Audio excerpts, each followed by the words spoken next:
Nigeria, attaining 59 years of independence, rekindles memories of giant strides and efforts towards sustainable democracy. Despite the diversity of our peoples in tribe and languages, Nigeria's unity in diversity has been the envy of many and also her huge mineral resources. Economically, Nigeria became and still is the largest economy in Africa, ahead of South Africa with its potentials for foreign direct investment. Politically, the nation has been through a checkered history dotted by military rule, but since the return of democracy in 1999, Nigeria has experienced peaceful democratic transitions devoid of military interference, unlike in some African countries. In the international scene, Nigeria contributed immensely even towards the development and growth of other countries, aside many partnerships and signing of agreements towards the strengthening of a globalized world. Nigeria's huge population is part of its assets, and Nigerians have been showcasing the brighter side of Nigeria to the world by breaking new grounds and making exploits. Many Nigerians have been able to place their names on the global fame by conquering their world standing tall in various fields of endeavors. The likes of Akiwumi Adesina as the head of the African Development Bank, Amina Mohammed, Aliko Dangote, who maintains being the richest man in Africa and one of the most influential personalities in the world, Dr. Sam Ochilefu, a professor of radiology at Washington University in the United States, referred to as Doctor of Doctors, who invented glasses which helps surgeons see cancer cells, and recently Tijani Bani, who was made president of the 74th United Nations General Assembly, pointed to the ingenuity of Nigerians in global affairs. Nigeria stands tall at 59, but many believe the country can stand taller if its huge potentials are utilized optimally for the benefit of Nigerians. Guests on Good Morning Nigeria will be telling the Nigerian story in greater details shortly.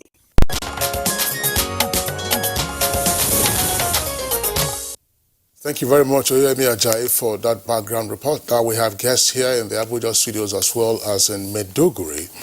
First, we'd like to welcome here in Abuja Onengia Erekosima. He is of the Foundation for Peace and Nonviolence in Nigeria. Onengia, pleasure to have you with us on Good Morning Nigeria. Thank you. Thank you for having me. Also here with us in the studios, we'd like to welcome Ustaz Abubakar Siddiq. He's an Islamic scholar and also a newspaper columnist. Ustaz, pleasure to have you with us on Good Morning Nigeria. Thank you for having me. And let's welcome Reverend Dr. Israel Akonji. He's the chairman, Christian Association of Nigeria North Central Zone and senior pastor of First Baptist Church, Gariki, Abuja. We're glad to have you here this morning. Thank you very much. Thank you. And joining us from our Maiduguri studio is Dr. Mali Kubie. He is the secretary, Brunu Elders Forum. We're glad to have you this morning on the show. Good morning, Nigeria. All right. Dr. Gubio in Maiduguri, let's begin with you. At 59, what, in your opinion, is Nigeria's story? Thank you very much. At 59, our greatest achievement is our ability to live together despite all the challenges facing this country. Our leaders over the years have shown good leadership. Our people, with all our diversities, were able to live together, to forge ahead, to the extent that we now have over 20 years of unbroken democracy. We have our policies, we have our failings, but by and large, within the last 59 years, we have tried to create a great country respected all over the world. And if we keep on trying, keep on understanding one another, bringing up families that are forward-looking, I'm sure within the next decade or 2 decades, Nigeria will be one of the greatest countries in the world. We have all the resources, we have the people, we have the talents, We have everything that others are looking for. All we need to do is to harness these resources to the betterment of Nigeria and try to understand one another. Our main problem in Nigeria is that we all want to create problems for ourselves, and we want our leaders to solve those problems for us. It is just like the proverbial children who refuse to follow the father to the farm, and after the father labored hard, they went to the farm and destroyed the crops. At harvest season, they accused the father of starving them. It is unthinkable in any other clime that people will commit crime, will do whatever they want, and they are calling for their leaders to solve the problems for them. We are all one people. The leaders are of us. They are our own.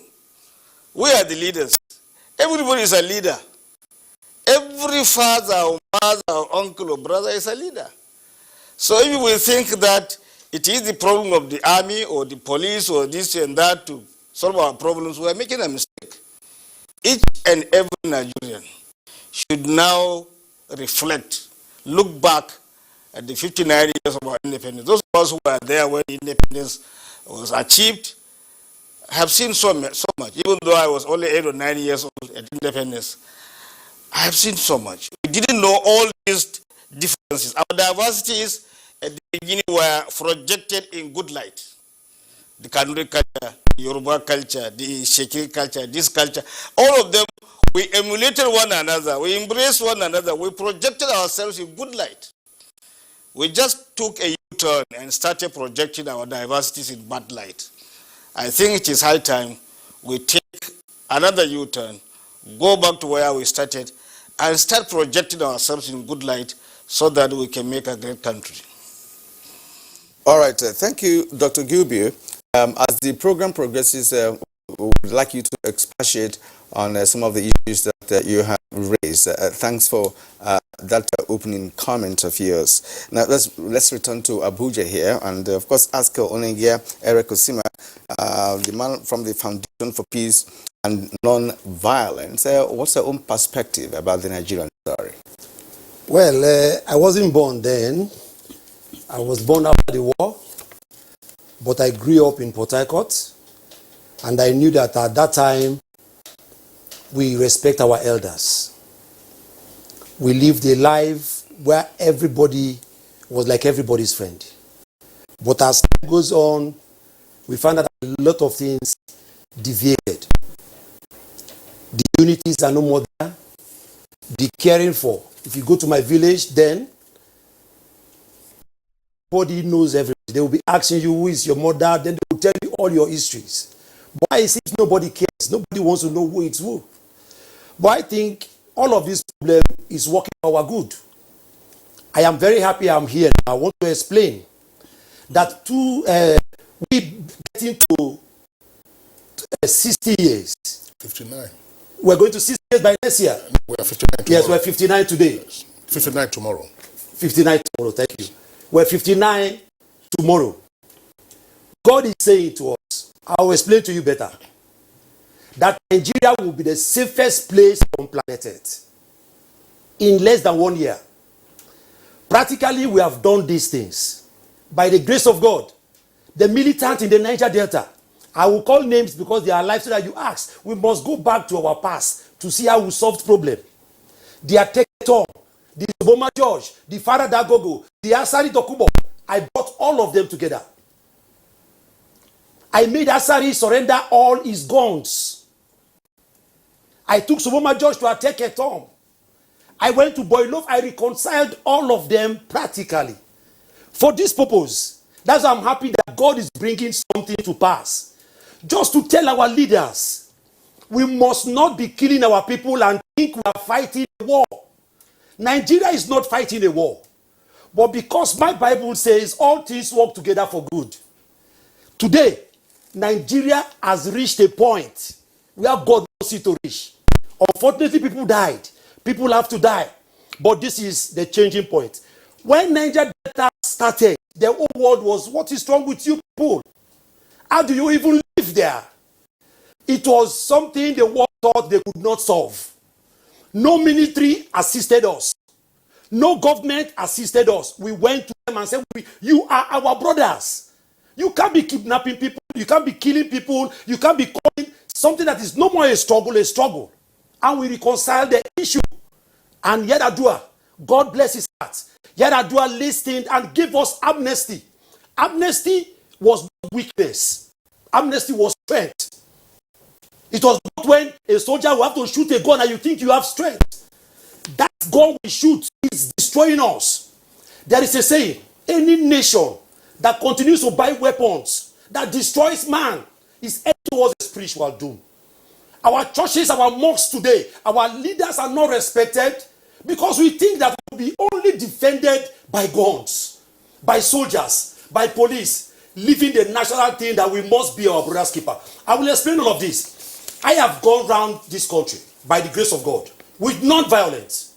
In 2005, when Asari was arrested, I went to Lagos. The OPC held Lagos ransom and they called me out. Why was Asari arrested? At that time, even their leader was arrested. They were not talking about their leaders. They were only Lagos ransom because Asari was arrested. I said, no. If you're an Igbo man, you're an Hausa man, you're an Yoruba man, if all of us have God now, who are we going to kill? Why must we do this? And they couldn't answer. I said, I heard that you are a non-violent organization. Go to the record. Since 2005, I converted the OPC. They have never taken to violence again in Lagos. They have come back to non-violence. I went to Jos when Jos was like a no-go place in 2015. The police refused. They said it was too risky for us to be there. But we said no. The little campaigns we did in Jos, there were no crises throughout those periods in Jos. In Niger Delta, I have said it and I want to say it again. As long as I live on Nengia Erekosima, militancy can never return. Because we know what we did. We have uprooted it from the roots. We are not telling Nigeria. Because at that time we told Yar'Adua, give us 6 months. Because people will not believe. People will be scared. But out of whatever they give us 2 months, we're managing it. But the story of this I'm telling is this. When it was in Niger Delta, the whole world thought, oh, Niger Delta. I told them, I said, look, this is not about Niger Delta. This is a generational change. This is a change that must bring Nigeria together. Then Nigeria started rebranding. I wept everywhere. I cried everywhere. I said, don't take the glory out of God. This is not man's doing. This is God's doing. All right. Onadia, thank you very much there for your opening salvo. But Ustaz Abubakar Sadiq, Islamic scholar and columnist, you've listened to what Onadia said, talking about Nigeria's recent history. What's your perspective on Nigeria at 59? Onengia's words are very inspiring, and I forgot. Actually, yes, inspiring and speaking from the heart. And I think Nigeria needs this. He was born, he said, after the Civil War. 1970. I was born during the war. Maybe few days to. Actually, when Sardauna was killed on Friday, I just appeared in Nigeria on Sunday. So you can see. Now my take on the 59th anniversary and how far we have gone is that we have done a lot and we have progressed to a certain extent. Yes, we were beset by a number of problems, and I think Nigeria needs people like you to be able to solve some of those problems. Now, you spoke about the civil war. It was part of those things that brought us down. Because if you look at other countries that are our contemporaries when it comes to the issue of independence, we were together, we were on the same level in those days, but now some of them have gone beyond where we are today. Part of what has caused that, of course, was the civil war and the various interventions, the military coups that came and gone. But there is hope, and we are doing a lot, especially with the current situation, the current government resurrecting, as it were, because that was our khutbah on Friday, celebrating the 59th anniversary of Nigeria's independence, that Ajakuta Steel Company is resurrected and the Mombila power plant also is resurrected. If this would be completed, factories will be there, jobs will be created, and so on. Because you cannot speak about a nation when economically you have issues, when security is an issue.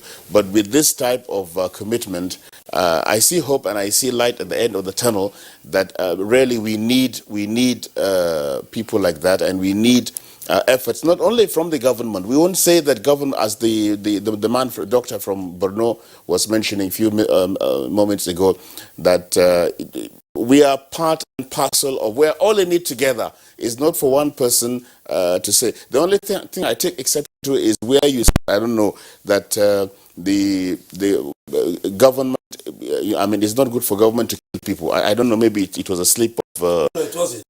It was... Yeah, I was talking about using weapons, using the army to solve this problem. We must put the non-violent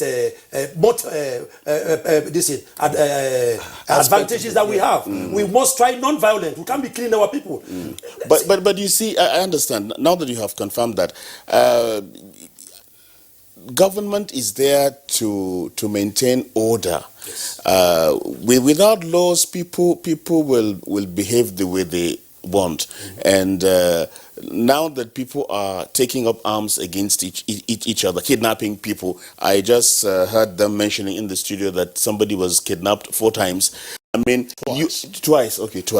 Then you need deterrence so the people will think twice. Yes. In Islam, in order to maintain peace, you have to tell the wrong and send a message to one who would take arms and kill people, that his life also could be taken. He did take the other person's life. So I think generally is that we have done very well as a country. We have our challenges and we have seen them, and we are working towards correcting them. The government is trying, in spite of what politicians may do, and be part of the problems, not the solutions.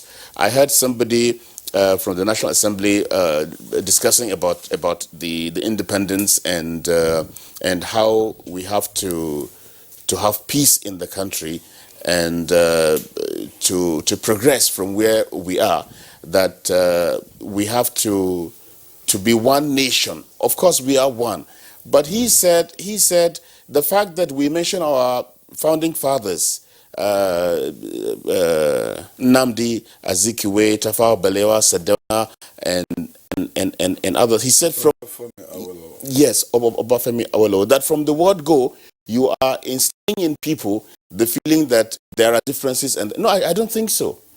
These people were able to come together in spite of their differences of tribe, of region, of religion. They came. If they were not united during that dire moment of searching for independence, they wouldn't have succeeded. In spite of all that was there, they were able to recognize those differences, come together, and pursued one aim, one goal, and they were able to get this. And we will keep mentioning their names and recognizing what they have done until we also follow them to where they have gone. Stars, that's interesting. You can say Onenge actually came from the perspective of a a resultant effect of political failure. Because when people carry arms or have militants, there was a reason for that. They didn't just rise one day and do that. And so we are looking at Nigeria holistically to understand why politically, we keep having, difficulties or, ironing out our issues as it concerns different, ethnic groups, religion, and what have you. But we'll be going there. But for now, let's talk to Dr. Israel Akonji, the chairman, Christian Association of Nigeria, North Central Zone. Religion has always played a key role in the nation's political landscape. When a president is being sworn in, he's sworn to either by the Quran or Bible. And of course, we have mentioned here, when we were analyzing some national dailies this morning, that Nigeria is not found wanting when it comes to pilgrimages and what have you. So let's get your own touch of the story of Nigeria. Well, thank you very much. I think I want to begin my story of Nigeria from this studio because when I was invited to come, I said to myself, I wasn't born at independence yet. I was born less than a year after independence. So before the first anniversary of Nigerian independence, I had been born. So I'm 58 now. Nigeria will be 59. And even I'm 58 with Nigeria today. Okay. As tomorrow, Nigeria, it is tomorrow that Nigeria will be older than me. Yes. So when I heard him speaking about being born in 1970, I remember that the Civil War was already over, and as primary school children, we lined up to receive General Gawan to wave at him because of the celebration of the Civil War that had ended. And when Ustaz also said that he was born just a few days after Tafawa Balewa, Sardauna, yes, and Tafawa Balewa, I said, well, I met those ones, so here I have some advantage of history. Well, I just want us to know that in 59 years, there are reasons to really be grateful to God for things that have happened in Nigeria. Let us not forget that Nigeria did not come in isolation. Nigeria did not spring up out of a vacuum. We had ethnic nationalities. Before Nigeria came up, there were great empires. We had the Kanem-Borno Empire, we had the Oyo Empire, we had the Hausa city-states that were organized, we had the Sokoto Caliphate. These people operated. Have you finished naming the empires? Well, there are still more empires. Ghana Empire, Songhai Empire. No. I mean, you have finished naming them still. Benin Empire. Benin, of course. So the point is that these people were organized. These people did things. They really were great people. I mean, people like Jaja of Okobo, and when you come to Nana, he because of his strength, of his nationality, he was one time even banished, and he had to be in Ghana for many years before Nana came back. So these were strong personalities that built their kingdoms before what we call Nigeria came. So somehow they brought in their ethnic nationalities into what we call the current Nigeria. And they couldn't have started in any better way than the way they started. Each person rose as being recognized from his own group to come to form the people that fought for our independence. That's why those great names that you mentioned, of Zeke, of Tafawa Balewa, of Awolowo, of all the others who came together, and the Sardauna, all of them, those great names, they were like the people that represented their people to come together. And they had this understanding of oneness in their hearts. Now, so the journey of the oneness definitely has had to be an admixture of unity and diversity. People keep minding where they are from, and then still they keep navigating between where they are from with the issue of being one. And of course, the process in 59 years, I will believe that Nigeria has had some great progress for which we should be really grateful. It could be better, like everybody is saying, it could be better. Now, you are now saying the religious dimension. You know, the religious dimension ought to have helped us to be more united. You know, we keep talking about Nigeria as a secular state, but the word secular definitely, I have looked at the Constitution several times. I didn't find the word secular, but Nigeria will not adopt any religion. That's what Nigeria says. But Nigeria is a multi-religious country with this faith and that faith. And of course, we really must be grateful that Nigeria has come to recognize the Christian faith and the Muslim faith more than others. If you look at our calendars, our holidays, you will discover that the holidays are for Christians and Muslims. There are other religious groups in the country. There are Shango worshippers, Ogun worshippers, there are Bori people.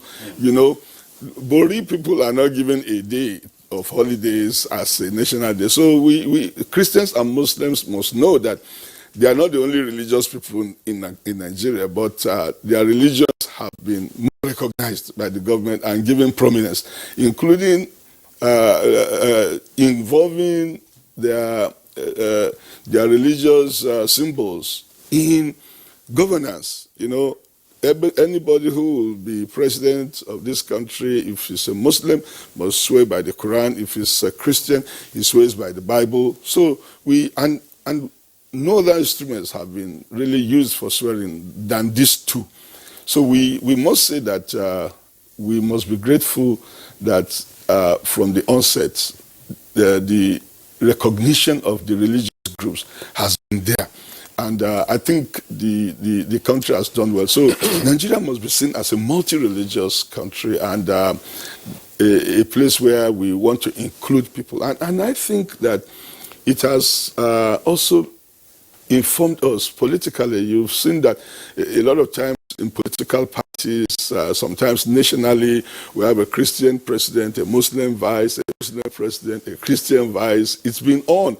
And governors too, in several places, a Christian governor, a Muslim, you know, and things like that. All of these things have been happening in order to gain balance. Because, you see, politics gives room for you to use every kind of avenue to have followership.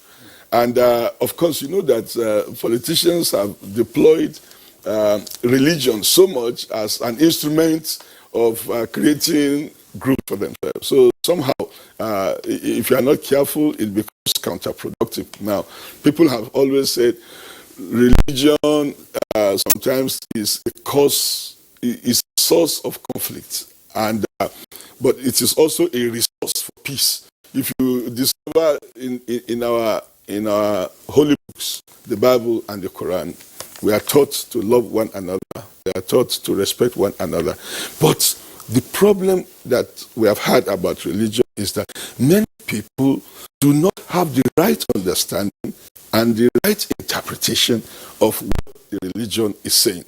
When the ultimate goal is peace and living together, some people have misinterpreted it and used it as instrument of separation.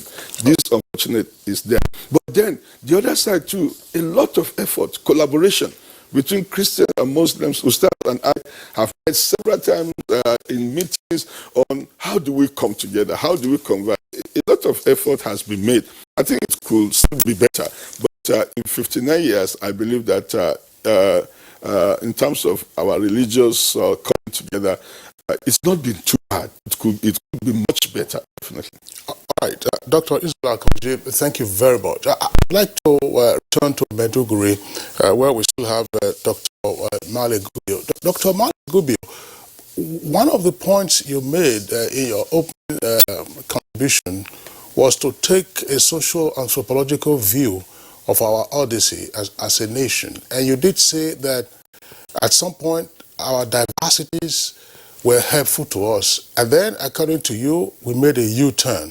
and those diversities began to polarize us. And your recommendation is that we have to make another U-turn to ensure that we can maximize those diversities. Those diversities are cultural, religious, and otherwise. But to the extent that this is part of the anniversary celebration of our independence, can we, you being a senior citizen now, as it were, give us a sense of how things were? Because some persons who have grown up in the current circumstance just might think that this is the way Nigeria has always been. I know, for instance, that Nigeria has never always been like this, but let's get your take. Thank you very much. As a child, I grew up as a child of everybody, whether it was your parent, relation, or an individual in society. Every man was your father. Every woman was your mother, sister, brother. There was no discrimination. When I was in primary school and when I was in secondary school, I never knew the difference between me and my classmates or my schoolmates. We were just pupils in the primary school, we were just students in the secondary school. We played together, we did everything together without knowing where we came from. When I was in secondary school in Yola, there was one Kingsley Ngeleke in our class. Up to the time we completed our secondary school, I never knew where Kingsley came from. And maybe Kingsley never knew where I came from, but we were friends. We were in the same dormitory, and we did everything together. On Sunday, you go to church. On Friday, we'll go to the mosque. And we usually go to the town together. They will wait outside, we'll go and pray. We'll wait outside, they will go and serve, and we'll come back to school. Our parents, the society always emphasize on our oneness, friendship, good leadership, good quality, future leaders. Everybody taught us to behave well. So we never lacked the guidance when we were growing up. And remember that all the Nigerian societies came through some kind of feudal, monarchical, aristocratic system. Now we are transferred to what they call democracy. But for thousands of years, the Kano Empire, the Oyo Empire, Benin, all the kingdoms came through monarchical, feudal, and other forms of system which had been accepted by the people, embedded in the culture and tradition of all the peoples of Nigeria. And as I said, those were the cultures and traditions enforced and accepted by the people. And there were no troubles until when the colonialists came. And even then we forged ahead. The trouble was only between those who were educated and those who are the leaders. Even today, our troubles are in between the leaders. I just heard our clergymen on this panel talking to themselves. Yes, they're talking to themselves. We leaders are always talking to ourselves, but we're not talking to our people. When the pastors, reverend, imams, sheikhs meet, they talk to themselves. They only talk to the people when they go to the mosque or during the Ramadan tafsir. But how many people are listening to them? In my rural areas, in Borno and other states in the north, our people hardly understood their religion. Nobody is talking to them. They are now becoming impoverished. They cannot even talk to their children. Those of us who are brought up with guidance, with support, with love, affection, care, now lack all these things. And we don't give them to the present children. So things fell apart because the fabrics of society is no longer held together. People are emphasizing on our differences, where we come from, where we this and that. And then to the extent that today we are fighting ourselves. Nigeria is at war with itself. Whoever you are, whether Boko Haram, cattle rustler, kidnapper, Niger Delta militant, or OPC, whatever you are, when you are fighting, you know that you are fighting Nigeria. You know that you are fighting yourself, your brother, your sister, your uncle, your father. You are destroying your own property. And then now you are calling on the government to come and solve this problem for you. Primary responsibility of government is to ensure peace and security, to ensure the safety of lives and property. Now people are asking questions. Government is brutal. Government is using force. What do we want the government to do when we want to make trouble all the time? When we want to be Boko Haram, we want to be cattle rustlers, we want to be kidnappers, we want to be militants. Do you expect the government to keep quiet and we destroy Nigeria? So the question of amnesty, just talking, somebody is complaining about brutality, somebody is complaining about high-handedness of government. How does the Nigerian government solve this problem when Nigerians deliberately refuse to reflect on our culture of peace, on our culture of accommodation, on our diversity? Go to any market in Nigeria, any market. Go into the Odyssey market or the Dugri market. Wherever, you find Nigerians doing their business without any rancor, in peace, in tranquility. They give and take from one another. When you come out from that market and go to any secretariat, now our educated people, our leaders are now fighting for positions. They are becoming more and more difficult for the people to understand. And then those people who they are not understanding, they are producing children.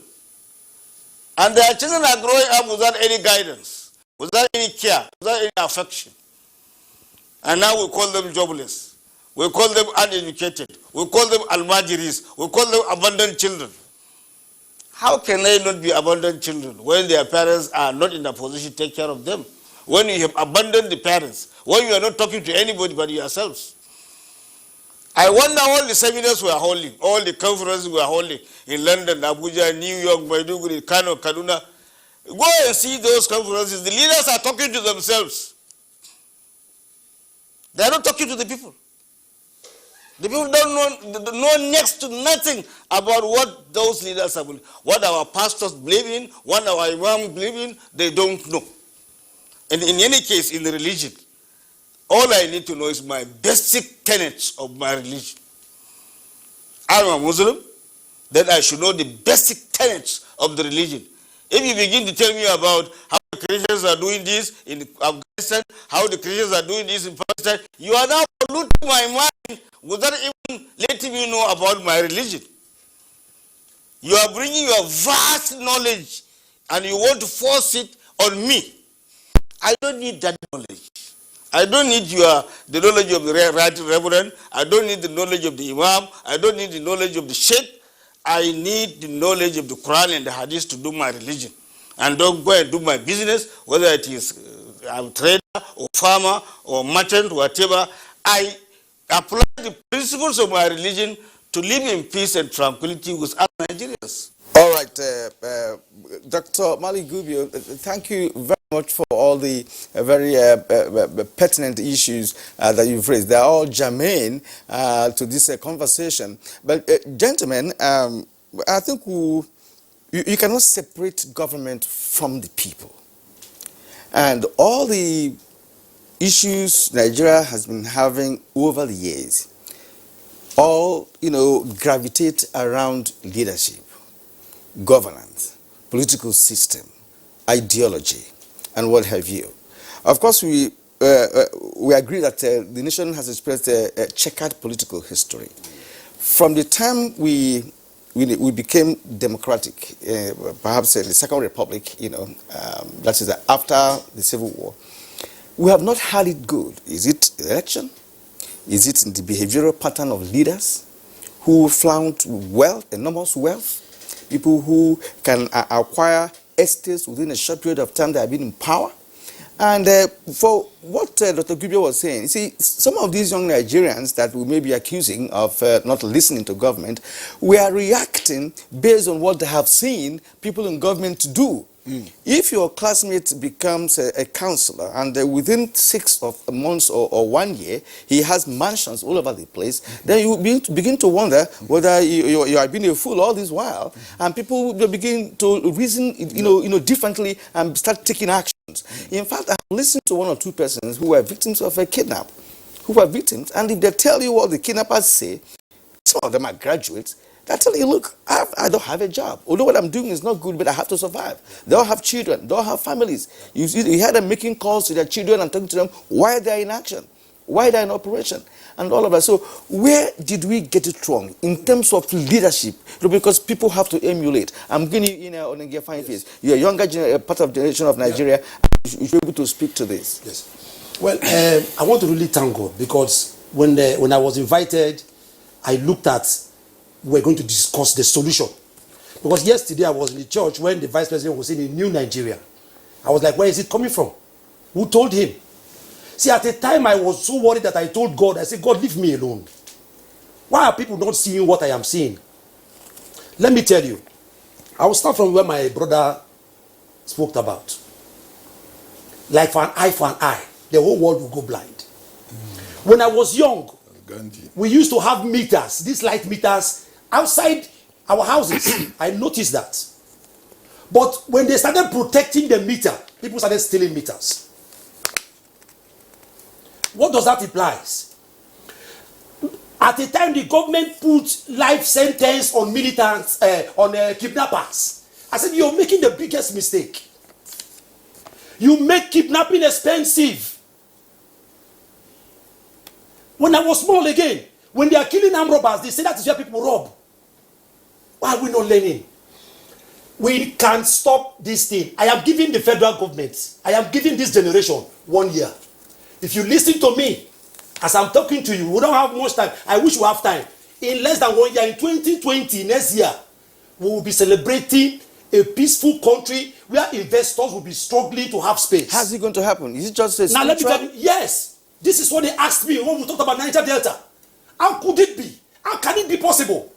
In Niger Delta, it was more difficult than the Boko Haram. It was more difficult than anything you can think about. In the Niger Delta, we were killing our brothers, our friends. We were not closing our eyes. It was terrible, but we could reconcile. What are our brothers fighting now? What are they angry about now? Why is the government not being sensitive to what is happening? We are saying, look, give us time, listen to us. The non-violent approach is going to help every one of us. We have a solution that in less than 1 year, you will celebrate peace. Let me just come in. Peace is not something we can keep by force. Let us not fool ourselves. The armies and other people are there to do some certain things. But when there are no laws in the town, when there are no laws, how can people keep to the law? We miss the law. All we talked about here was laws. I had a senior brother when I was 4 years. I dare not carry a woman near my senior brother. I will run. Today, our children are loose. What is the way forward? We must bring back laws. We do that the Niger Delta militancy cannot be resisted. They were saying, no, what about those who sponsors them? What about this? I said, forget those ones. I am telling you now, if you use the non-violent approach, in less than 1 year, you will see what will happen to this country. Yeah. And I think that is where God is taking us. So please, we are not having Christian and Muslim fight in Nigeria. You are being philosophical about it. So we agree with that. But we are talking about some realities, some certainty. Practically. Things that we have seen happen within the period of time. I was wondering, and again, there is some persons who would say that to realize the dream that we have of a peaceful Nigeria, we will also have to re-examine our value system. That a number of the tensions that we're seeing today, the conflict, and even the acts of criminality, all derive from a convoluted value system. And the historical odyssey indicates that Nigeria was not always like this. I'm a guest, I'm a co-host with my colleague Kirian. I could say some things about Nigeria of old. How Nigeria used to be a livable place. Yes. Gubi was talking about being in class. Your parents would put their train. And will put their children on a train and say, take this child to the school that where the child is going to. That child will go to school for a long distance, get there and come back unaccompanied by the parents. You can't try that today. I mean, along the way, kidnappers with the children. You have all kinds of things. At the time we were getting into school, I'm sure children get into school at all kinds of ages now. I'm sure Gubio and Kanji will remember this. You had to do this first. If the tip of your third finger didn't touch your earlobe, then you were not qualified to be admitted into school. But what went wrong with our value system? And how might that be reclaimed? Just hold on a second. Just keep your gunpowder dry in the meantime. Ustaz, what went wrong in terms of our value system? Again, there's a religious dimension to this. Some persons will say, fine, the emphasis on chasing wealth and so on and so forth, has made it such that, look, anything goes. And so, if anything goes, you commit crime and get away with it. The law enforcement agents will do the other way. Once you can give them money, they can also satisfy themselves. And the major faiths do not appear to be getting us back to make a U-turn, as Gubio suggested. Thank you. Dr. Gubio has mentioned, as you said, this, and I think it is important we address some of the issues that he has mentioned, and of course you have brought that. I think we are not only talking to ourselves. When we meet with the Reverend, we speak privately, we speak in conferences, we speak in radio programs, in television programs. We speak to the people in the mosque and in the church. So it's not that we are speaking to ourselves only, but as he has rightly pointed out, there are changes, and the one who preaches conveys the message to the people. He's not a warden to make sure that or enforce people to do what is right. His is to be plain in conveying the message of God to the people. That we have been doing. And once you were speaking, you spoke about keeping the law. So I don't know what that means, because keeping the law is not in agreement with what you have been mentioning. Society needs the law. Of course, the issue about capital punishment is a very large debate that people have. I mean, especially in the West. I mean, in beyond the climb, these people that are advanced. Now we have started having cases of serial killers in our country. Your preoccupation is to lure people into where you will kill them, and you have done 1, 2, 3, 4, 5. That is the problem of the law. I will not dwell much on the issue of that, because it's textual, and when we address that issue, we have to be careful what we say. But really, you cannot, if everybody knows that when they kill another person, they will not be killed, then you will have more cases of just like you see in Europe and America. Somebody will kill. He's a serial killer. He has killed 6 people. He is kept in prison, and he will be released on parole. He will kill when he is on parole. He will be taken back to the prison and be released on parole, and he keeps killing people. Islam says not in Texas. Not in Texas. Oh, of course, yes.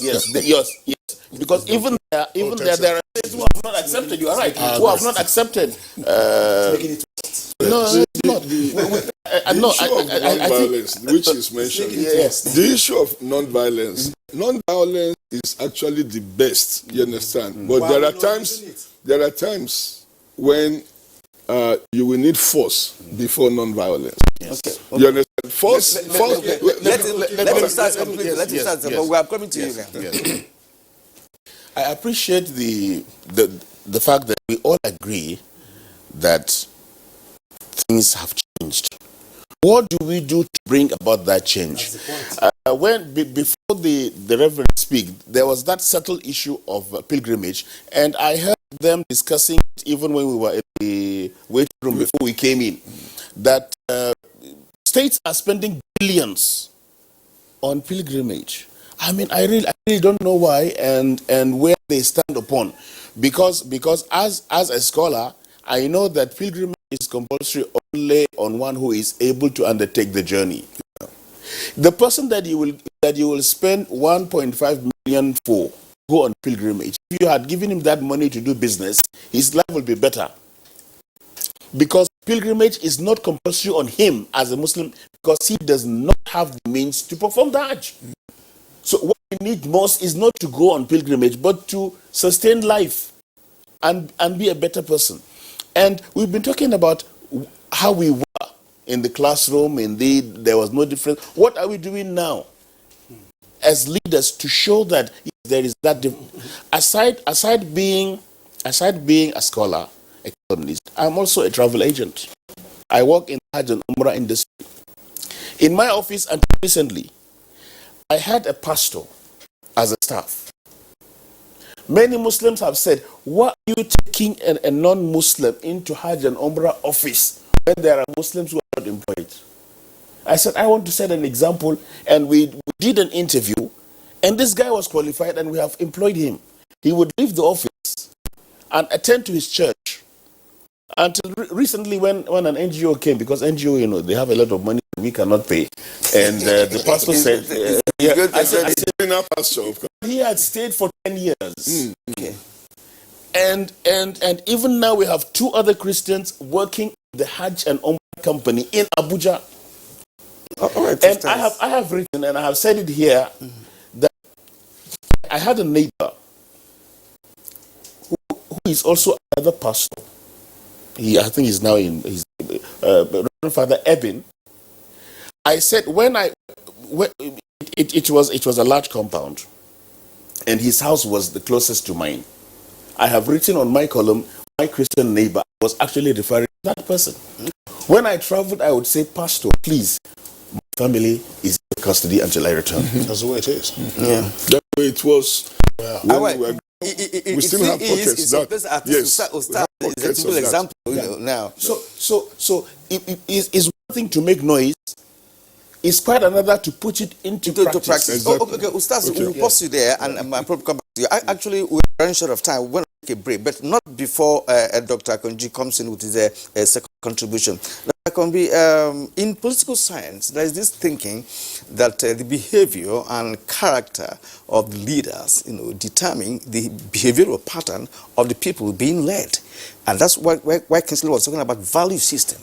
How do we place our value system? And Nigerian will prefer anything from any other part of the world apart from Nigeria to be state original.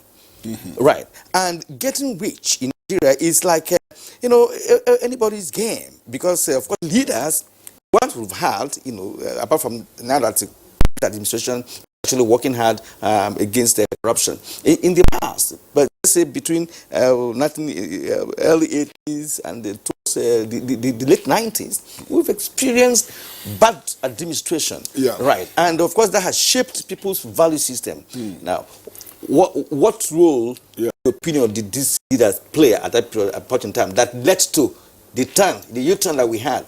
Well, the loss of value system in the nation can be attributed to several things. There is this proverb that when you want to bend fish, you bend it when it is fresh. You don't allow it to dry before you bend it. When it becomes dry and you try to bend it, it will break. And that is to say that the issue of value has to return to the family.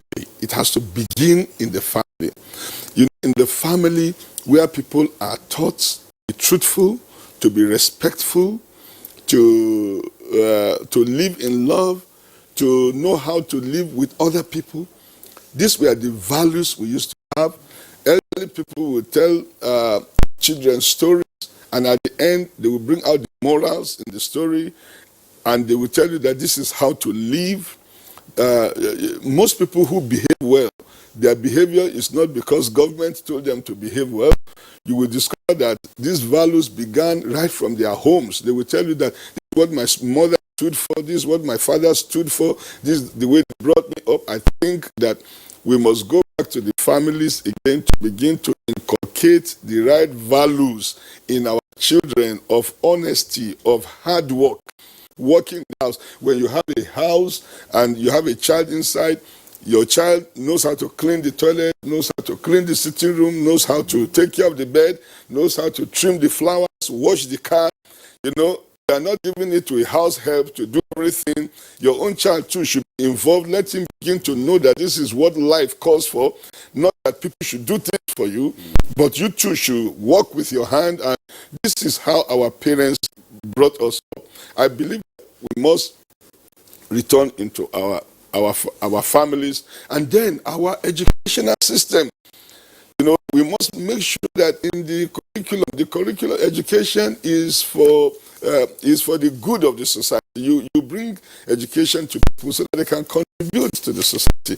Value systems were taught in schools in those days, so we knew how to behave with one another. We knew how to live. If you did something wrong, they were punished, and parents did not come to fight teachers in school for punishing their children. When you punish the child, you fight the child, will not be able to say it at home, because if you said at home that you were punished, your parents will give additional punishment.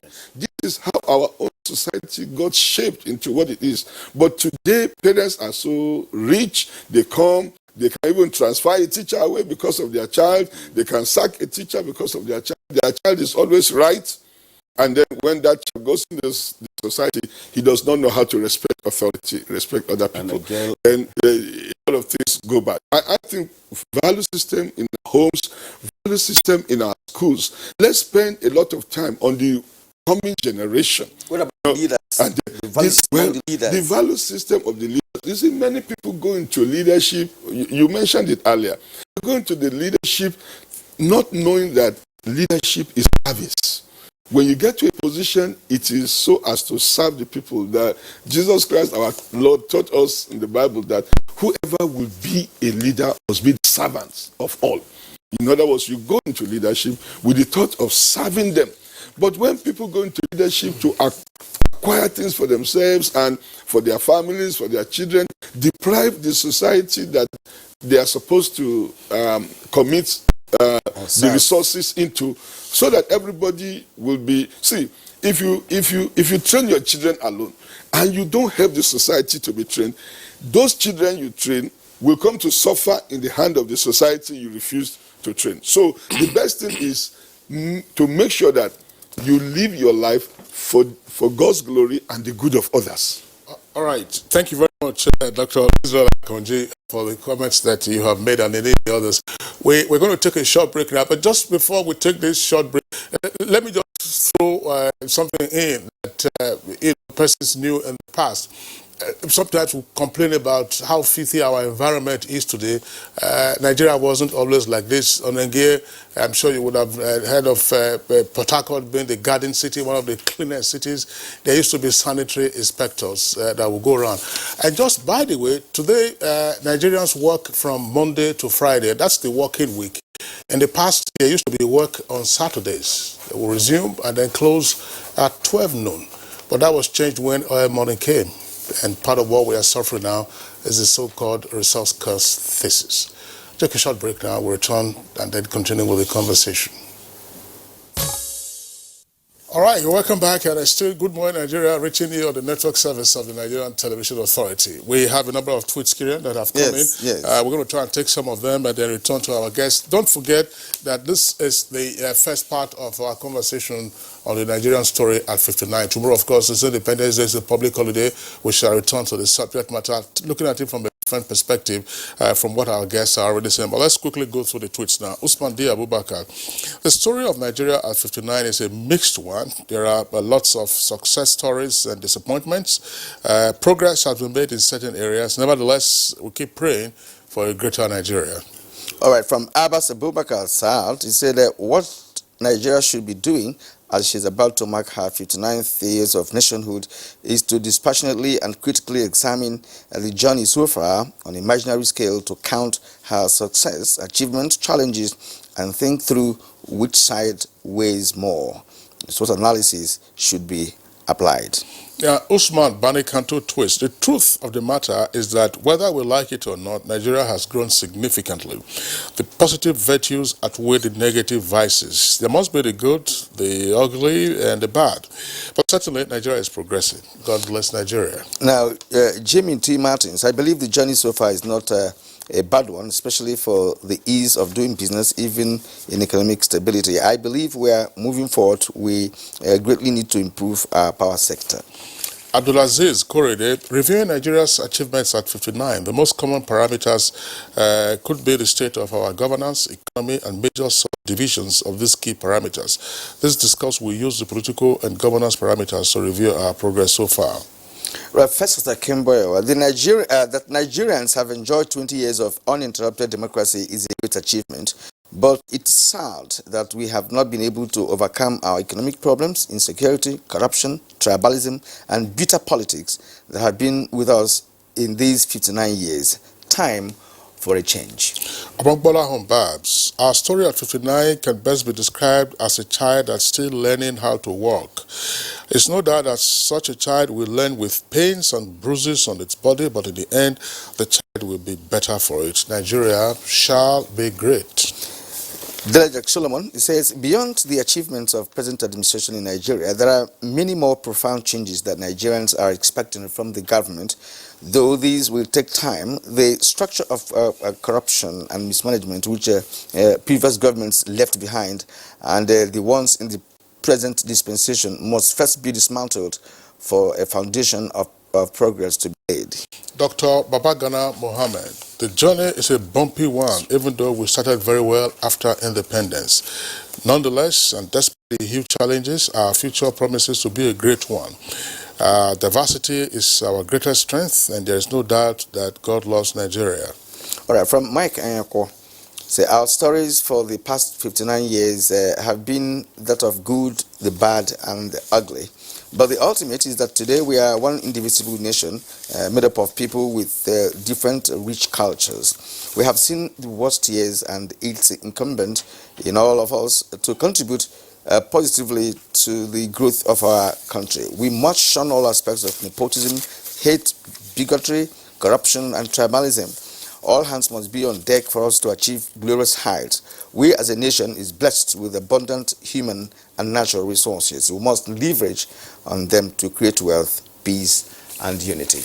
All right, Kerry, those are the twists that we're taking in the time. You want to fire a question, I believe? Yes, to our guest in Meduguri, that's Dr. Mali Gubio.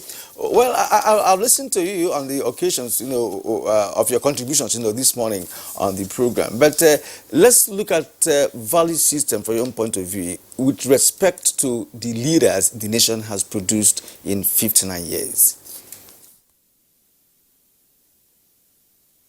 Well, our value systems were inherited from our forefathers. We did very well to still keep them intact. Our inability to impress it upon our children and grandchildren is most unfortunate, because we allowed most of our traditional crafts, arts and crafts, to die. We started creating mega cities. The rural to urban drift is all over the country. We converged almost 70 to 80% of our populations in our cities and abandoned rural areas. And the value systems should be entrenched from the rural settings, from the cottages, the hamlets, the villages, the towns, up to the cities. Where you abandon the hamlets, the cottages, the villages, and towns, and begin to make mega cities, definitely our value systems will dwindle. Because the conglomerate of people coming together for survival in a city can hardly think about value systems. It is all about survival. And for those of us who are parents, who are leaders, we have this attitude of bringing up our children in the most acceptable, in quote, manner. We send our children to the best schools. We train them in the best of manners. Fine, that is very good. The child of so is well behaved, educated, first class degree, master PhD holder. But then, for every child of us whom we take care of, we abandon 1,000. And we expect those 1,000 to love our only child whom we loved. That is not possible. So let us go back to our children. Let us focus on the children of the society, children of Nigeria, irrespective of where they come from, irrespective of who are their parents, whether poor or rich. Let us focus on them. There's no time, but just in a second I will tell you, a 15-year-old widow came to one of the Maiduguri camps with a 2-year-old baby and heavy pregnancy. I was the chairman of the organization. I asked them, where is this lady coming from? They said they don't know. And she was about to deliver the child. She delivered in my jeep's boot. Immediately passed away. She left a 2-year-old baby and a newborn baby boy. Now these two kids, we don't have a system of taking care of them. We're talking about orphanages, talking about orphans, displaced persons, unaccompanied children, and they are in their thousands, now in their millions across the country. We must go back to them. Channel almost at least 30 to 40% of our resources to bringing up those children, reshaping their destiny, bringing them up as good Nigerians, not abandoning them. Most of our children are misbehaving, not because they want to misbehave, but because they don't know what they're doing. Nobody told them what is good or what is bad. They are not in schools, they are not into any business, they are not on the farm, they are nowhere. Abandoned in the urban cities, in the mega cities, and they grow up there like sheep. And then we expect something good. So our value systems can only continue to be reintroduced, to be useful to us, to progress only when we take care of the younger generations and their interests. And I hope that the elderly class, the leaders, everybody should now make the sacrifice. At my age, if you give me 20 more, I will be of no use at all. Well, Dr. Malik Gubio, thank you very much. We pray that you'll live much longer than what you have ascribed. I mean, your views are very valuable. I just want to introduce one other aspect, Kirian, into this conversation. And I would like short responses where possible from the guests. You know, a nation, of course, is made of people and their resources. One point that is often always said about Nigerians, at home and outside, is our resilient nature. That despite the upheavals, despite the challenges, Nigerians are still trudging on. A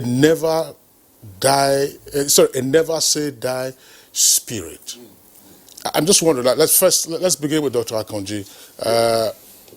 How might that spirit of resilience be converted into what some persons would say kinetic energy for the revival of the country, and therefore get us into a trajectory of unstoppable growth and development? That resilience did not work out in South Africa anyway.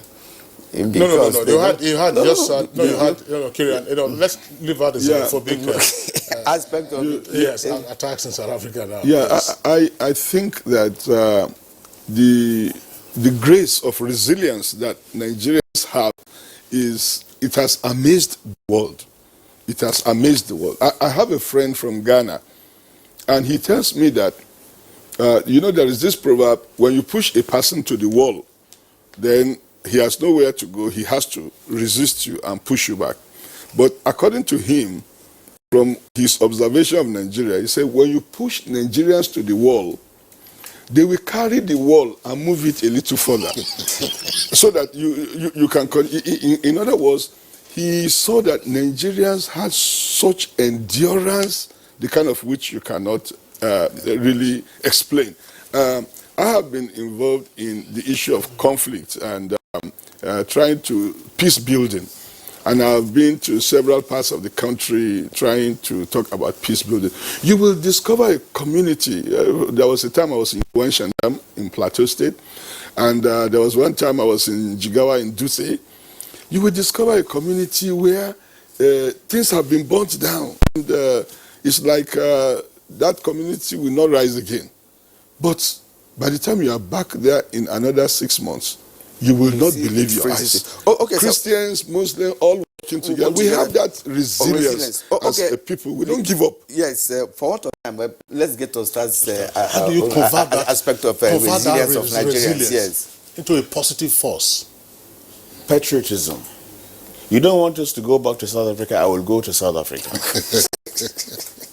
Whatever we were doing there, whatever the people that are now in the United Nations doing, you don't look at the religion or the tribe or whatever. They are Nigerian and they are doing their best. Mm-hmm. The chairman of the Peace Airline, that Airpeace. Yes, Airpeace. You know, he wept when he saw people, in spite of the inconveniences and the expulsion out of a country that they have businesses in, when they approached the boarding that flight, they were singing the national anthem. Exactly. These are Nigerians, and what that patriotism also means is, I will speak to the press, help us to project the best out of us. You were discussing before we came in the issue of the school in Kaduna, and one of the TV stations yesterday was relating the same news item that NTA related. The parents, you know, the school is still under investigation. Is it a school or is it a rehab center, whatever? That's not my point.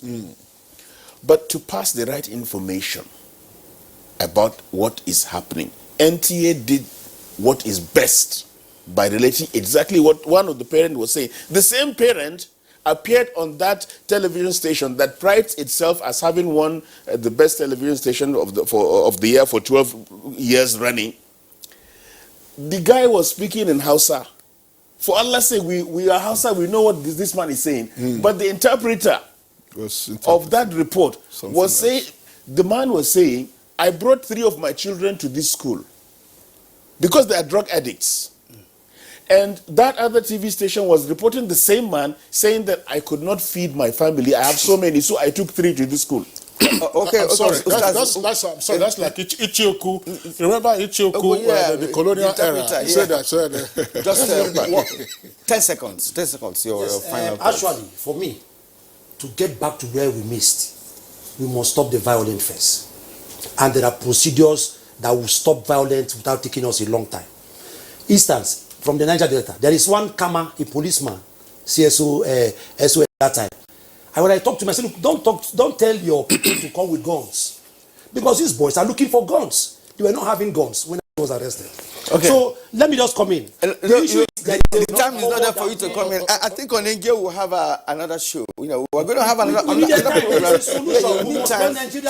So that we can now, deliberately look at the issue of a non-violence approach. Which is the best we can use for now. So on that note, gentlemen, we are concluding this edition of Good Morning Nigeria. I want to thank all of you for coming. Onengie Rekosima, thank you indeed for coming. I would also like to appreciate Dr. Mali Gubio in Borno State there. Thank you, sir, for being part of this show this morning. And of course, Ustaz Sadiq Abubakar, an Islamic scholar. It's been wonderful listening to you this morning. And of course, the only reverend here with us, Dr. Israel Akonji, Chairman Khan, North Central Zone. It's been a pleasure hearing from you. Thank you. All right, Kingsley, that's... Yeah, so that does it for us today on the program. We'd like